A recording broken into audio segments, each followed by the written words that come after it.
hali ya timu iko safi. Mshukuru Mwenyezi Mungu, tumefanya mazoezi ya mwisho leo hapa New Amaan Complex.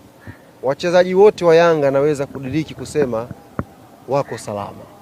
Hata wale ambao walikuwa kwenye majeruhi kwa muda mrefu, sasa hivi wameingia kwenye phase ya utimamu wa mwili. Wameingia kwenye fitness, kina Mzize hao, kina Edmund John, kina Azizi Ndambwile wameanza kufanya mazoezi ya pamoja na wenzao. Hiyo ni sign nzuri. Kwa fitness mwalimu anaweza kuamua kwa mchezaji anavyomtazama. Anaweza kuchukua siku 3, kachukua wiki, kachukua wiki 2, kachukua mwezi. Ni mchezaji anavyozidi kuimaria kutoka kwenye jeraha lake kuja kwenye utimamu wa mwili. Yaani wameshapona. Sasa hivi wanatengenezea sasa utimamu wa mwili wa kupambana. Si mmemshuhudia leo Clement Mzize pale. Piga mawe kweli kweli, mpira unasikia unavuma hivi.